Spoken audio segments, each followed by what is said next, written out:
Come join my royal family. Subscribe to Casino is the name. There are hedge fund managers making $1 million an hour. You know, it's crazy, right? There's money everywhere. There's money in everything. There are hedge fund managers making $1 million an hour. You know, it's crazy, right? There's money everywhere. There's money in everything. I want to help you. Start your business today. Come join my royal family. Subscribe to Casino is the name. Hey, yo, what's going on right now? You're watching Casino is the Name. And in this video, I wanted to talk to you guys about money mistakes. Let's just talk about money in general, okay? So we're live right now. And I've been having a lot of people come in and asking me questions about how they can fix their situations. And one of the things that really concerns me is this title loan situation. So I don't know how familiar you guys are with title loans. I'm new to learning about title loans. I didn't really know too much about them. And fortunately, I've never had to take one, thank God. But somebody came to me and said, hey, they wanted me to look at their situation and tell me how, what's good, everything by John just popped in. So, but they asked me about how they can fix their situation because they have this title loan and they have rent and things like that going on, and they're kind of struggling. They're working 2 and 3 different little jobs and they're just trying to get by. And so I was like, but they're mainly telling me about their issues with rent, like trying to cover rent, having kids, things like that. So I'm like, okay, so I'm listening to all of that. And so they were like, yeah, and I still got this car payment. I was like, okay, well, how much is the car note? And they was like, well, I have to pay $2,400 a month. First of all, what? $2,400 a month? You gotta be in a Lamborghini. You gotta be in a Lamborghini, Rolls Royce. You gotta be in something like that. I don't know. $2,400 a month? Really? So I was like, yo, what are you driving? And they were like, okay, well, really, the car's paid off, but they took a title loan in order to help cover bills because they needed to pay rent, and they were planning on using their tax return to pay off the loan, but they didn't really get that much back for whatever reason. And it's just been like a conundrum, right? And so the car's been repossessed twice by the title loan company, and each time they have to pay $2,400 to get the car back. They owe $2,400, and they're basically having to pay $2,400 every month. Why they have to pay that much, I first of all, I couldn't understand. I just couldn't understand, all right? You're not gonna win if you got a $2,400 per month car note, okay? It's very difficult, and you're struggling, right? So it's, I would struggle with a $2,400 a month car note. Jesus, what do you? And so anyway, I was just trying to understand what, how does this title loan thing work? Because I'm like, well, what's the interest rate? And they said, okay, well, title loans can charge, I guess, anywhere from 10 to 30%. They said, I think they said 10 to 30%. I know they said up to 30%. So it's okay, and their interest rate was 11%, so still not the 30%. And so the most you can borrow is $10,000. Fortunately, their car was worth $26,000 or $27,000 or whatever it was. It was worth well more than $10,000, but they could only borrow $10,000. Now, there's a problem with this, though, at the same time, so we're going to cover that too. But on 11%, this percentage is per month, not per year. Say if it's a credit card, you get a credit card and you got 20-something% interest, APY, annual percentage, for the year, whatever. So that percentage, even at the $10,000, you would have paid maybe you'd have paid more than $2,400 compound interest and all that. But let's say you paid $2,400 in interest for the year on a 24%, annual percentage yield or whatever. So you'd have paid $2,400 on a $10,000 per month. Per year. For the year. So she's having to pay $1,100 per month in just interest. That's not principal payments, okay? It's not principal payments. This is the worst. I've never heard of anything like this before. Never heard of anything like this. I didn't know this existed, okay? I mean, I've heard of title loans. I had no idea that people are having to deal with this. Okay, this is crazy. All right, so not including the interest. I mean, not including the principal, $1,100 a month, and I don't know what other kind of fees or late fees or all that kind of stuff that's tacked on. But let's say you had to pay a $500 per month principal, right? No, matter of fact, let me look at that because wrong phone. Let me look at this other phone. All right, so if you had a $10,000 loan and you wanted to pay this loan off in, I don't know, a year, right? So 10,000 divided by 12 is $833. So that would be principal. The interest is still $1,100. So you add $1,100 at 11%, and that's just at 11%. So she has a really, really good interest rate compared to, some people having 30% interest. This is crazy. Okay. So that's $1,933 if you were planning on paying this car off within the year. Okay. Now, $1,933 times 12 months is $23,000. The car, she's already paid off, right? The car, she owns the car. She takes a title loan against, basically her car that she already owns outright for $10,000. If she doesn't pay basically double what the car costs, what the car costs, she's basically buying the car again within a 12-month window, then she'll lose the car for $10,000. Now, they've already made $15,000, $16,000 from them, right? So they've really already got the money back and turned a profit. But if she doesn't maintain, now she's paying currently $2,400 a month. So $2,400 a month. Now, if this goes on for 12 months, that's $28,800. Now, why she's paying $2,400 a month, I'm not exactly sure. I know it's probably partially because she has had repossessions. She's had 2 repossessions. And so I'm sure she probably has to pay something because of that or whatever.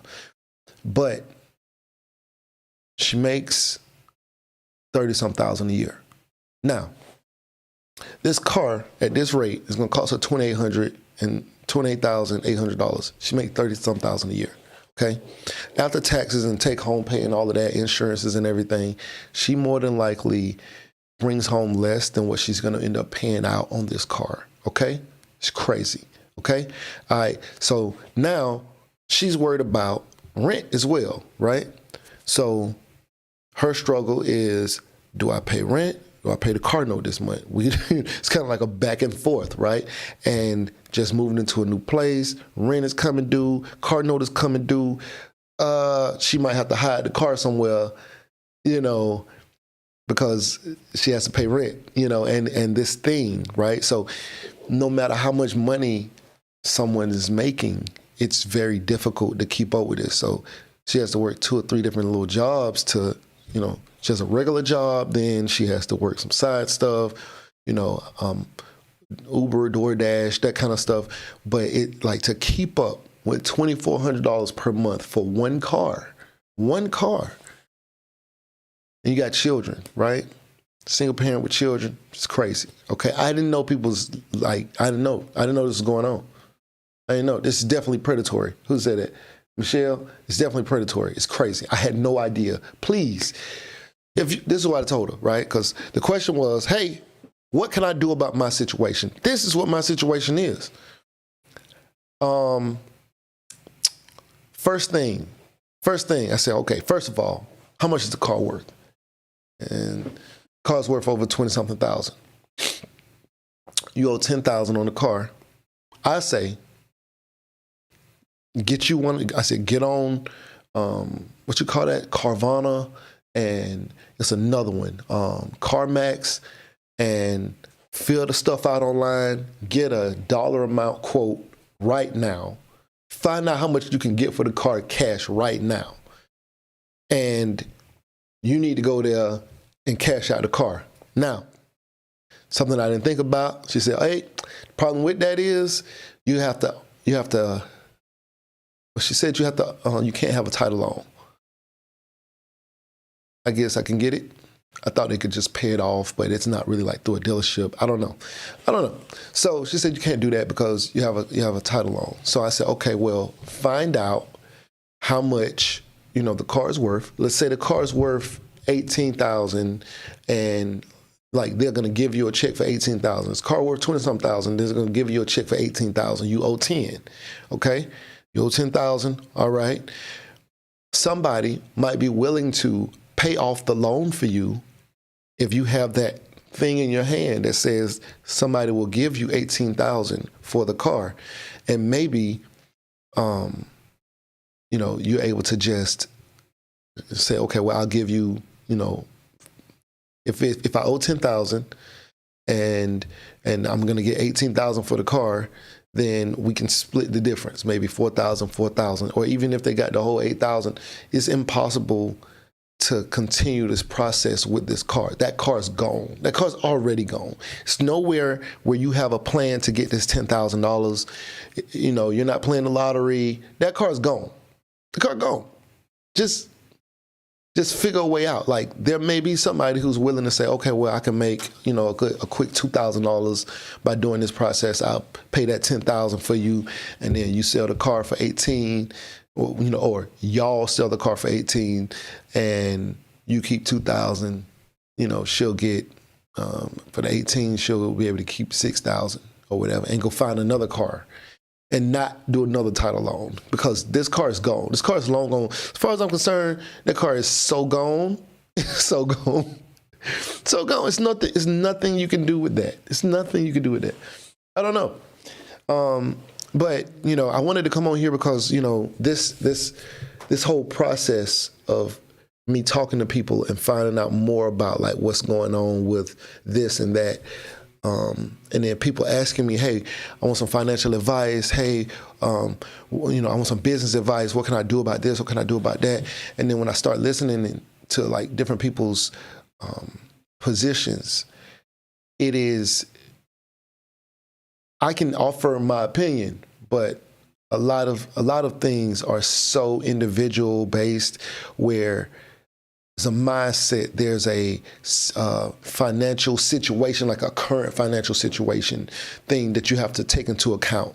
There's the mindset stuff. It's big, it's humongous. Like mindset is more important to me than almost anything when it comes to being successful or whatever.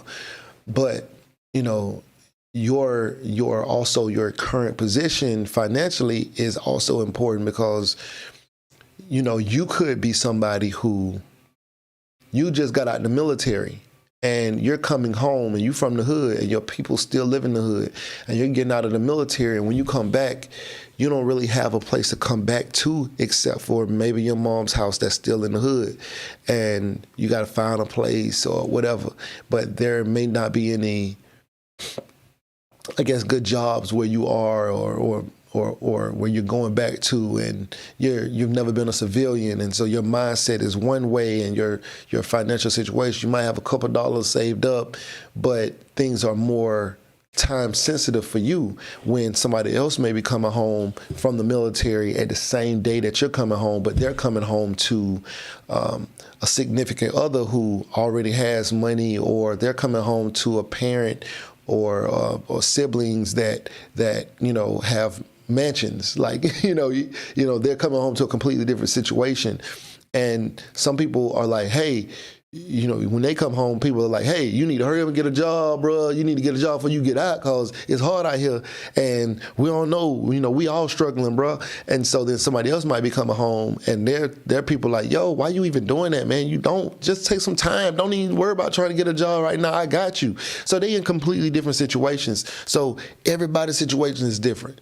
So, I have to understand, like, all of those things to even be able to even offer advice.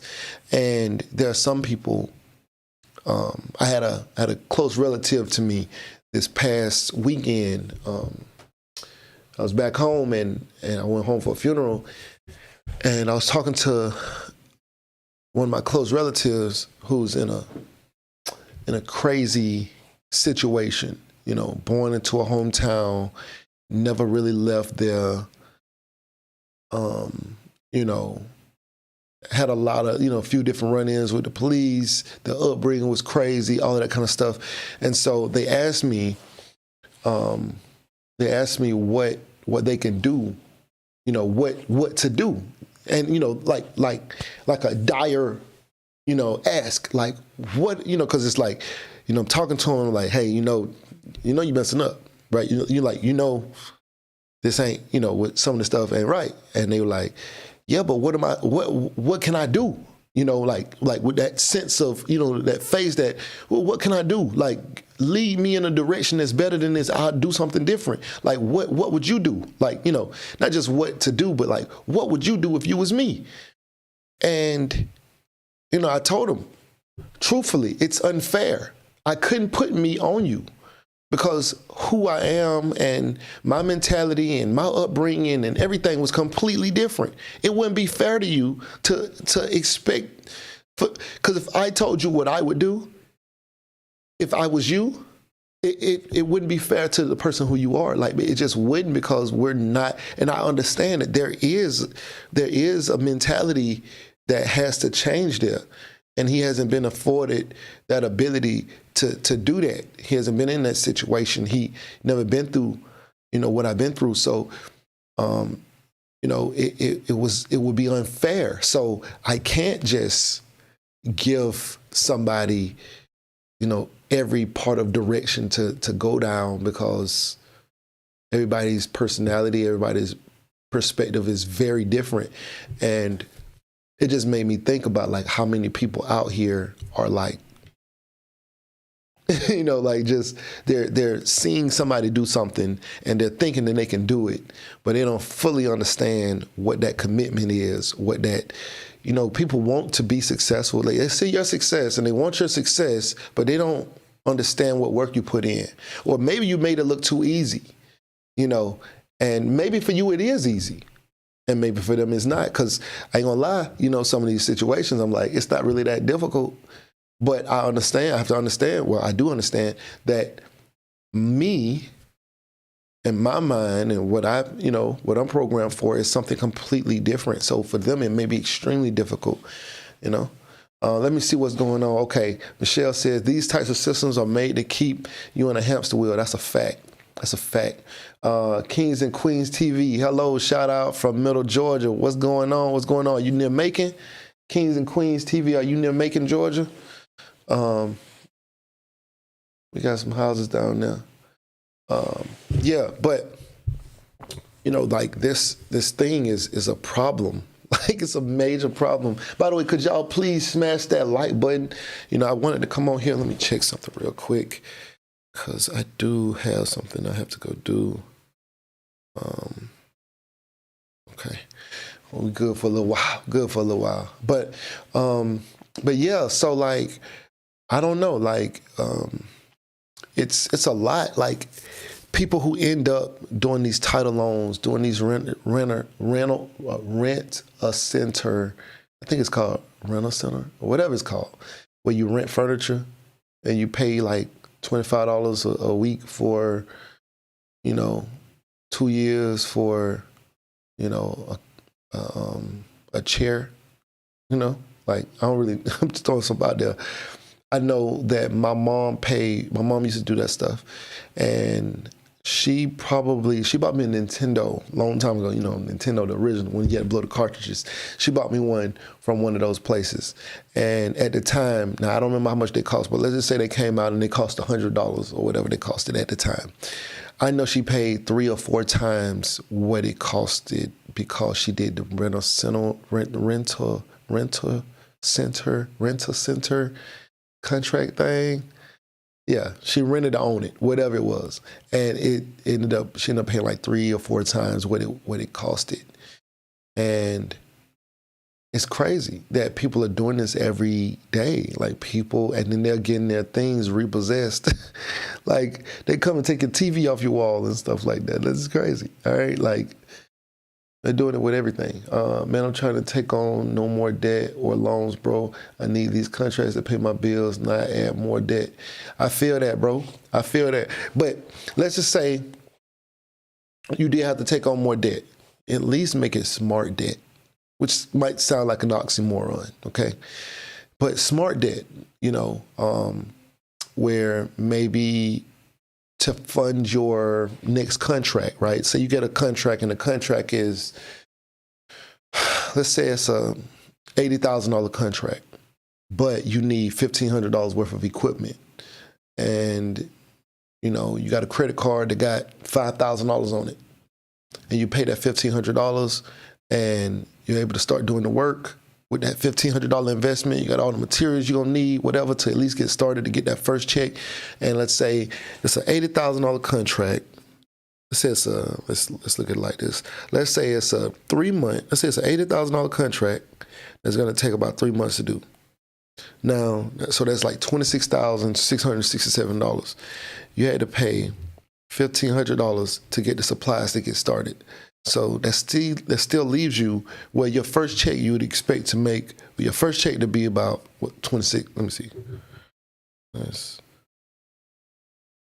$26,666. So you expect your first check to be that, right? Now you still got to pay, depending on if it's a service contract, you got to pay personnel, stuff like that. But let's say your personnel cost you $10,000 for that month, minus the $1,500 for the supplies to at least get started. But your first check could be $15,000 profit. So in that situation, that could be smart debt. Yeah. Okay, hold on. Kings and Queens TV says, I'm in one of Robin's Air Force Base. Okay, yeah, Robin. So yeah, I was stationed there. But it's about thinking smarter to prevent working harder. Tired of the slave man system. That's a fact. That's a fact. That's a fact.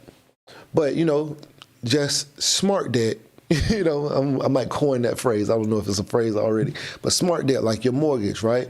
So I took a mortgage on this house back in 2016, I think it was.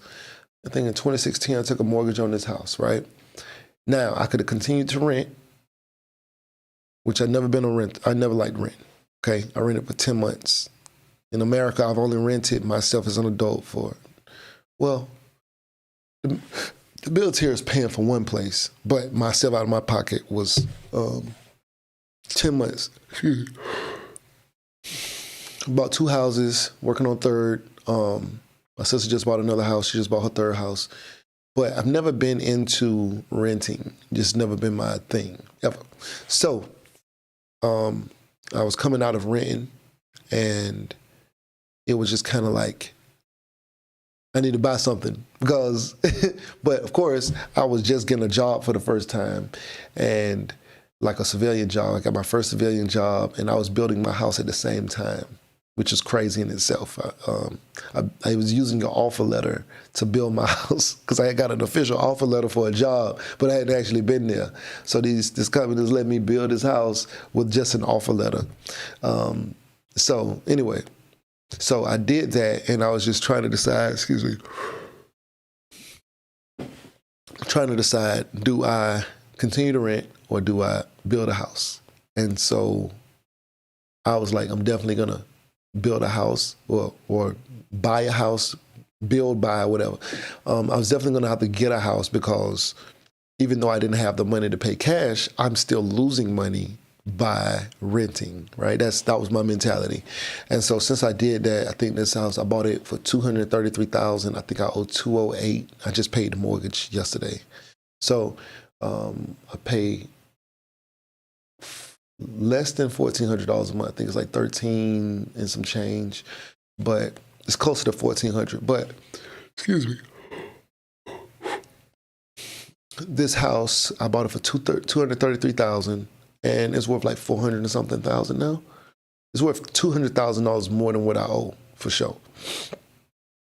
So, and at the same time, rents went way above what I pay here. If you try to get a 3 or 4 bedroom apartment, you're gonna pay way more than what I'm paying in mortgage for this area.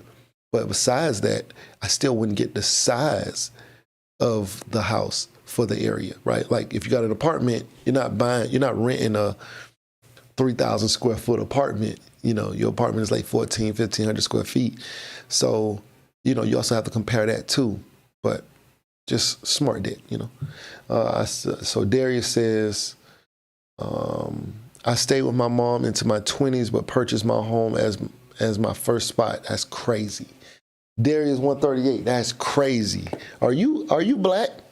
Darius, are you black? I need to know. Because that's not normal for our community.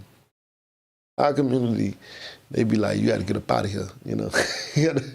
We be like, I can't live with my mama. I can't live with, you know. So we'll go rent an apartment just to be out from away from them. Like when there's other communities that like other cultures, they'll like have 3 families living together, but they'll get a mansion, right?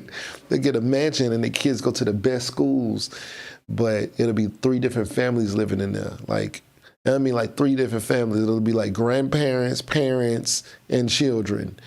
3 different families. Like what I don't even mean one set of grandparents, and I mean like the Joneses, the I don't know, the Smiths, and and another family, and all 3 families will be living in there, like with their grandparents, kids, and you know, spouses and stuff. So yeah, it's crazy. That's crazy, Darius. That's crazy. Darius is black. Okay, Darius is black, y'all. It's great. Salute to you. All right, Kings and Queens TV says this generation making moves. That's a fact. That's a fact. I mean, we ain't got no choice. You know, we're about to get ready to go through the greatest wealth transfer that we've ever seen. You know, the baby boomers are going to be passing and turning things over to us, or just willing things to us because they're too old to deal with it. So it's going to be a lot of things that are being turned over because they pretty much own almost everything. Yeah, the older people own pretty much everything. And so they're about to start turning those things over to us. And when that happens, it's going to be the greatest transfer of wealth that we've ever seen. And it's going to be good and bad, right? It's going to be good, but it's also going to be bad for some, because there are going to be people who are going to get things and they can't keep up with it, so they're going to lose it to taxes, and somebody else is going to come along and get it. There's going to be people who just need to get off of property and material things that they're going to be given just because they're maybe in dire need for money, and they might get 100 acres from a grandparent who passed or whatever, or a parent who passed, and they're not going to be in a position to do anything with it because maybe they live in another country, maybe they don't have any money, maybe whatever. And so they're going to be like, look, I just got to get rid of this stuff because I need some money. And so it's going to come into somebody else's hands for a really, really good price. And I'm looking forward to it. Looking forward to it, man. You got to keep this energy going, you know? By the way, let me see. I ain't got enough likes, man. I need a couple more likes, man. I need a couple more likes on this video. A couple more likes. Hit that like button for your boy. Yeah. So, okay. Darius, where you live? Where you from? Michelle, where you from? John, where you from? I forgot. You gotta remind me, bro, if you're still on. But yeah, I just want to come on here because, like, I definitely need to start having these conversations more. I wanted to come on here way earlier. I want to start doing like these lives like way more frequent. There's a lot we got to talk about, man. It's so many things going on. It's so much going on. I can't even keep up. By the way, how do I sound? Do I sound okay on here? Let me see. Darius says, there's a lot of retired business owners whose kids don't want to run the business. That's a fact. That's a fact. Everything by John says, man, I'm trying to take on, okay. I don't know if he just sent the same thing twice, because I just read that. But Kings and Queens says shared. That's what's up. Darius says from Atlanta but live in Riverdale. Oh man, you're in Riverdale. Okay. Michelle says live in Metro Atlanta, Henry County. Oh, okay, that's what's up. That's what's up. Yeah, I was about to buy a house down there. Appreciate that. Appreciate it. Showing me some love. Appreciate that. Yeah. That's what's up. Okay. Yeah, I need to do like a meet and greet in Atlanta. Like, I was thinking about doing something like that, or like Panera Bread or something. I don't know. I don't know what y'all think. You should take phone calls on live. I got a million questions. You got a million questions. All right, hold on. Let me see. Do this. Let me see.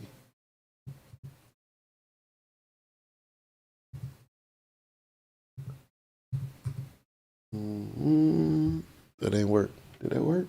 That ain't work. Oh, you know why? I'm over here just typing. Ain't nobody tell me I ain't typing nothing.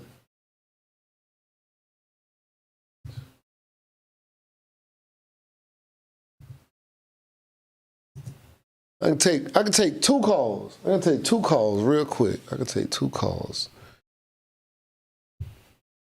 We can't ask a million questions. You hit me with one question. Hit me with one question because I got to get off of here.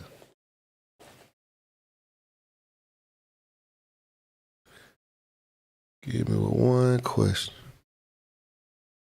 Let's see.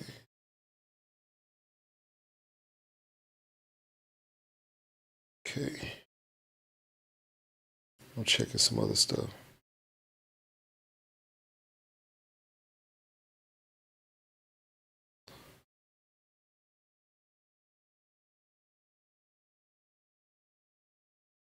All right, so let me see.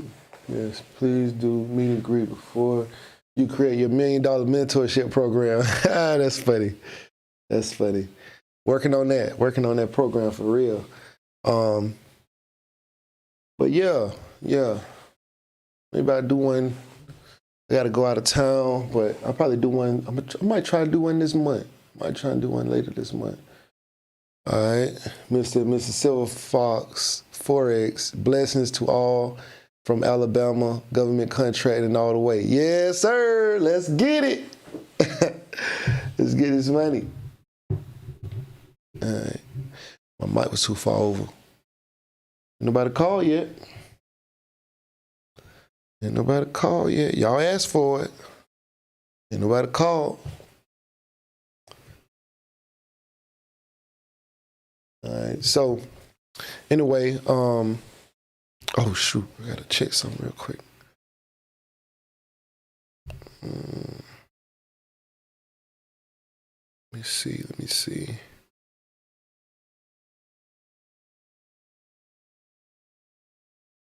All right. So, you see.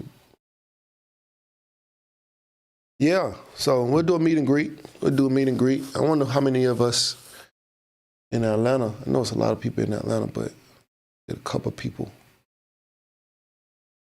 Meet and greet in the A. But somebody was. Oh, you know what? Yeah, no, that's the right number. I was like, did I put the wrong number on there? No, that's right. But somebody was asking me why I'm so, I guess, like gung-ho on government contracts. And I'm like, it's the way. It's the surefire way to get you some serious money, some life-changing money. You know? I think some people think I'm just like saying it because it sounds good or something. I don't know, but no. All right, we got a call coming in. Let's see. Oh, waiting on it. Hello? I'm good, bro. What's popping? All right, this is Mr. and Mrs. Silver Fox 4. Hey, what's happening? Alabama in the house. Yes, sir. All the way from Detroit. You're doing a great job. First of all, I just want to say you're doing a great job.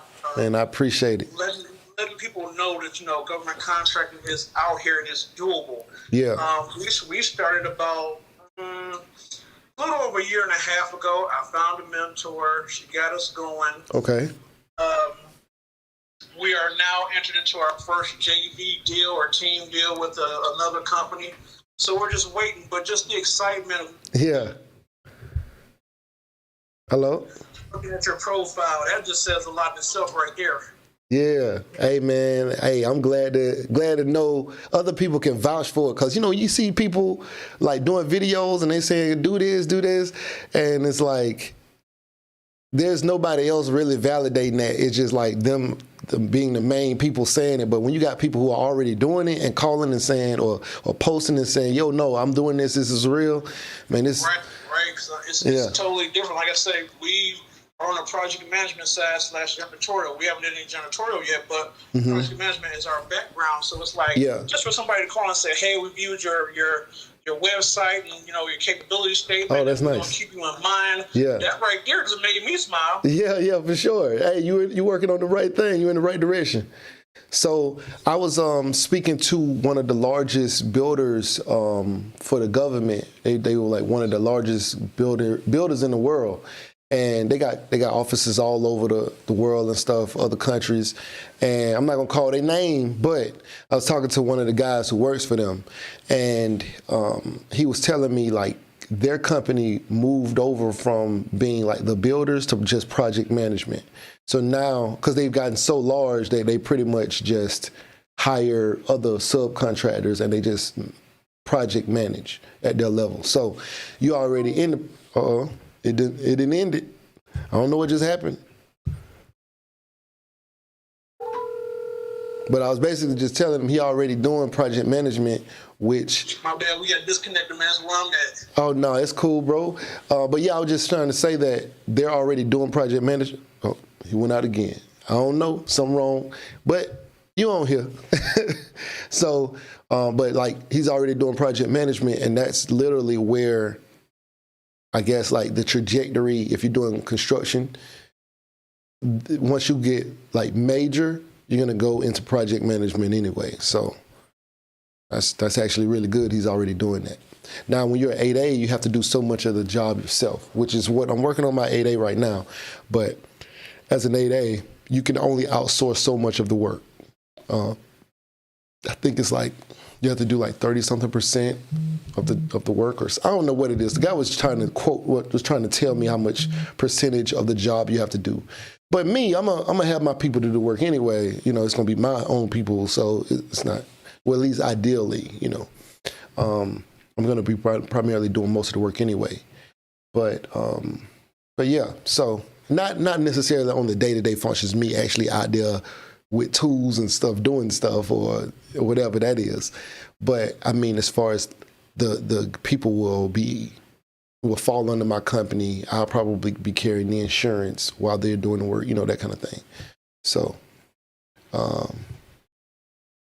gotcha. You say he's still at work. Hold on, let me see. Everything by John said, bro, what's your favorite contracts besides the construction you want to get into? I want to get into IT contracts. That's what I want to get into. I got to get in there. I got to. Okay? Yeah, I haven't done any, but that's where I want to be. I want to be in IT. I see the future is in technology to me. To me, I could be wrong. The future is in technology to me. Unfortunately, what I've been seeing is, like the infrastructure, like building buildings, construction, infrastructure has to still be laid no matter what. So there's always going to be roads that need to be worked on. Like a road needs to be repaved, a bridge needs to be repaired, a building needs to be constructed, that kind of thing. So, IT stuff though is like, okay, once the building is built, we need Wi-Fi in here, that kind of thing. But, it's like there's money in everything, right? Even just taking trash out, there's money in everything. But where I would like to be is definitely in IT, and that's just because I know the money is crazy high. Like the money is crazy high, but at the same time, so is construction. So, but a lot of the cost is in materials. In IT, it seems like, well, there's equipment costs, but a lot of the pricing is in the people. Like when you have people, if you have like a 25-person staff of IT and everybody's making $150, $160 a year, then that's going to be a large bulk of what your budget is, which typically labor is a large part of a large part of the budget for most businesses. But with construction, it might be materials. Your materials might be $500,000 and your labor might be $300,000. So, but at least if, say, like my labor is, let's say my labor, say with IT, let's say my labor is $500,000 and my material costs or equipment costs is $80,000. I still feel better with that because I'm paying people to, I'm actually giving people money, like actual people to buy things and to do things with their family and stuff like that, not just buy materials, So that's one of the main reasons I want to go into IT. Okay. Greater Cleaner says, I'm starting with a franchise, and after a year, I want to get into government contracts. That's what's up.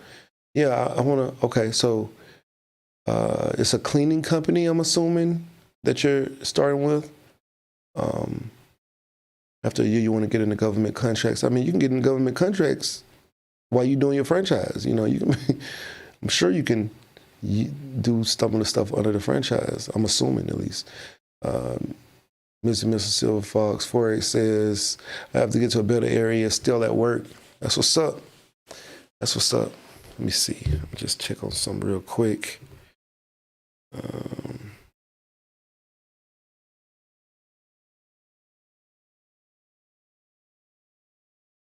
Okay, so I just got a message. I got to get up out of here. I got things I got to take care of. But how often should I do a live? Should I do a live once a week, once a day, once a month? What y'all think?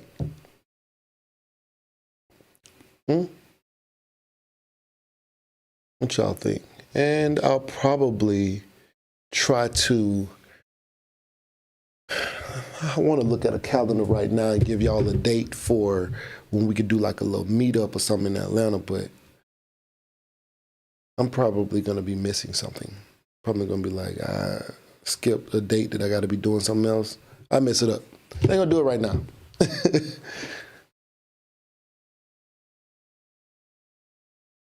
Okay. Okay. Mr. Silver Fox Forex says, twice a week live, 2 times a week. Twice a week. I just realized you said 2 times a week. I was thinking every 2 weeks when I first read it, but 2 times a week. 2 times a week. Okay. Okay, 2 times a week. I wonder what days that should be. 2 times a week.